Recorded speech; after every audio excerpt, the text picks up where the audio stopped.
Bonjour, je suis pasteur Yannick du ministère Christ ma vie. Merci de me recevoir chez vous. Aujourd'hui, nous allons conclure sur la délivrance. De façon partielle, on en a parlé un peu et je veux que maintenant nous puissions passer à la conclusion dans cette troisième vidéo. Et là, je lis la parole de Dieu. Jean chapitre 14, verset 12. En vérité, je vous le dis, celui qui croit en moi fera aussi les œuvres que je fais, et il en fera de plus grandes, parce que je m'en vais au Père.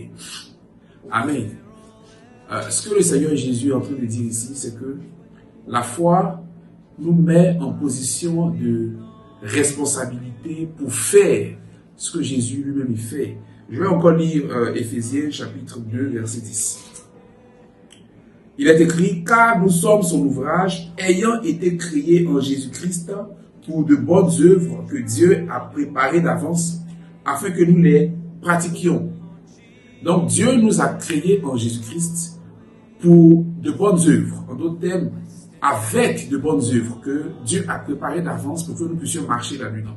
Donc dans ces œuvres-là, il se trouve que nous apportions la lumière au monde, nous sommes le sel de la terre, nous apportons le salut par voie de parole, nous apportons la délivrance, toutes ces choses-là qui sont du règne de Dieu. Donc regardez ce que la foi fait. La foi, c'est un boom. La foi, c'est un boom. Ce n'est pas forcément une question d'expérience, mais c'est un boom. Tu passes de l'esclave au maître. Tu passes de celui qui est dominé à celui qui a l'autorité.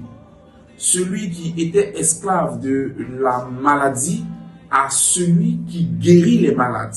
On se comprend? Celui qui était esclave de la mort à celui qui communique la vie sans expérience, mais rien que par la foi en Christ. C'est pourquoi, voici ce bon que tu dois faire. Tu dois passer dans ton esprit de celui qui cherche la délivrance à celui qui donne de la liberté. Parce que tu as été créé en Christ. Tu as été créé en Christ. Et puisque tu es créé en Christ, il y a les bonnes œuvres que Christ fait. Vous avez vu le passage d'Éphésiens que nous avons lu. Je vais relire le passage, Éphésiens chapitre 2, verset 10. Il est écrit, car nous sommes son ouvrage. C'est-à-dire nous sommes son œuvre, nous sommes sa création. Ayant été créés en Jésus-Christ pour de bonnes œuvres que Dieu a préparées d'avance, que Dieu a préparées d'avance, que Dieu a préparées d'avance, afin que nous les pratiquions. Question, est-ce que Dieu a préparé d'avance pour toi que tu ailles chercher à délivrer les démons? Non.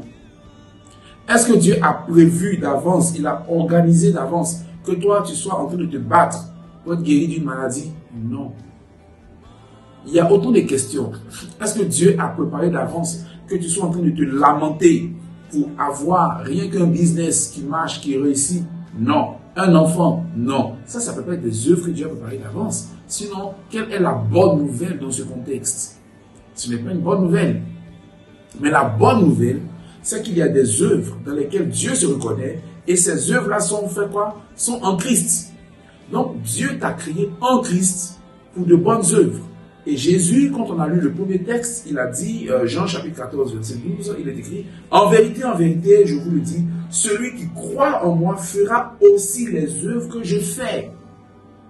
Il fera aussi les œuvres que je fais et il en fera de plus grandes. Parce que je m'en vais au Père. Donc regardez quand on lit ces deux passages. Ces deux passages nous montrent que Dieu a déjà prévu une certaine marche que nous devons avoir. Dans la vidéo précédente, j'ai parlé de la justice qui consiste à accepter ce que Dieu a fait de toi. Ici, il est clair qu'il a fait de toi son fils bien-aimé ou encore sa fille bien-aimée. Il t'a créé en Christ. Il t'a créé avec les mêmes valeurs de Christ. Il t'a créé dans la même position de Christ, ressuscité ensemble, assis ensemble. Ok? Il t'a créé en Christ. Il te reconnaît comme son fils. Donc, tu as le droit de fils de Dieu. Tu as l'esprit de Dieu, donc tu peux agir comme Dieu. Donc, il faut maintenant, pas par expérience, comme je l'ai dit, il faut maintenant que tu commences à cultiver en toi la pensée, la mentalité de ce règne-là, de ce règne de Dieu qui est l'autorité sur toutes ces choses auquel tu avais été soumise depuis très longtemps. Il faut que tu t'en débarrasses. Mais tu vas t'en débarrasser rien qu'en acceptant que tu es en Christ. Tu es autorité sur ces choses. Parce que c'est à toi d'apporter la délivrance, la liberté et toutes ces choses-là. Ça t'appartient de le faire. Tu crois en Christ, donc normalement, tu fais ce que lui fait. Lui, il ne courait pas après quelqu'un pour bénéficier d'une guérison, pour bénéficier d'un business. Mais c'est vers lui on venait et lui, il accordait la grâce. Amen. Il accordait la grâce parce qu'il était plein de grâce. Tout comme toi, tu es plein de grâce. Et plein de vérité. Tout comme aujourd'hui, on t'explique la vérité. Donc, fais ce bon. Il y a Paul qui disait dans son épître aux Romains, au chapitre 1, au verset 16, il a dit, je n'ai point honte de l'évangile. Pourquoi? C'est quoi l'évangile? L'évangile, c'est la puissance, dunamis, la puissance de Dieu, c'est-à-dire la capacité de réarranger, la capacité de mettre en place, la puissance de Dieu pour le salut de quiconque croit, le salut de son esprit, son âme, de son corps, de quiconque croit, du juif premièrement, puis du grec, et l'esprit, car en lui, c'est-à-dire en l'évangile, qu'est-ce qui se passe? Est révélé, est dévoilé la justice de Dieu. En l'évangile, qu'est-ce qui est révélé? Qu'est-ce qui est dévoilé? Qu'est-ce qui est mis à nu?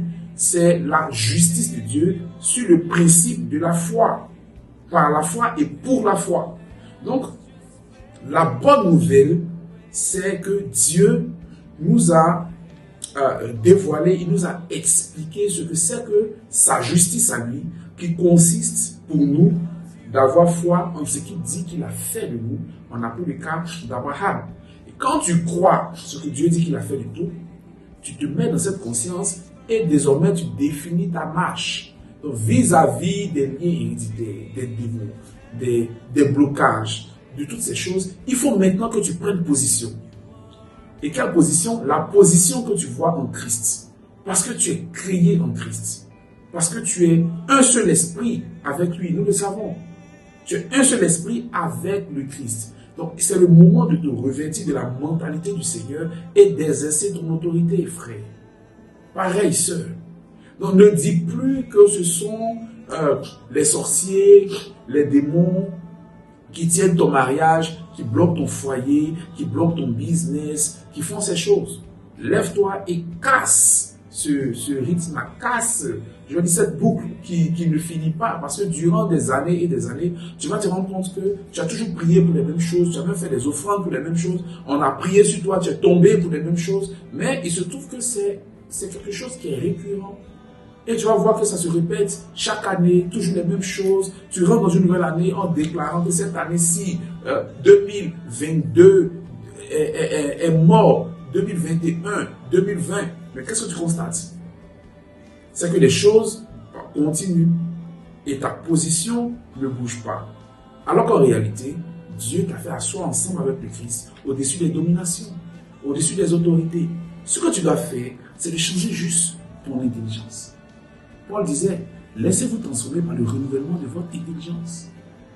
Change ton intelligence. Passe de celui qui était dominé à celui qui est dominé, à celui qui était dominé à celui qui domine sur les autorités. Amen. Donc ta manière de prier doit changer. Ta manière de voir la situation doit changer. Tant que tu ne vois pas cette situation, tu ne verras pas que Dieu il veille sur sa parole pour l'accomplir. C'est ce qu'il a montré avec Jérémie. Quand il a parlé à Jérémie, il a dit, qu'est-ce que tu vois? Jérémie a dit, je vois là une branche d'amandier. Il a dit, tu as bien vu, parce que je veille sur ma parole pour l'accomplir. Donc Dieu te parle. Mais ensuite, il veut savoir ce que tu vois, ce que tu conçois dans ton esprit, parce que lui, Dieu, il veille sur sa parole pour l'accomplir. Il veille sur sa parole pour l'accomplir. En réalité, il a fait de toi. Je ne peux pas tout citer ici, mais il a fait de toi. C'est à toi maintenant de t'enraciner dans ces bonnes choses qui sont en Christ, afin de propulser une vie agréable, une vie qui toi-même t'est agréable, mais une vie qui est agréable au Seigneur et qui permet à ton prochain de voir le Christ en toi. Ok, donc merci de retenir que tu dois te rendre esclave de la justice, c'est-à-dire esclave de ce que Dieu a fait de toi en Christ. Ok, merci bien aimé, tu peux me contacter, tu peux contacter le ministère pour des prières ou pour des enseignements. Dieu te bénisse et bien à toi.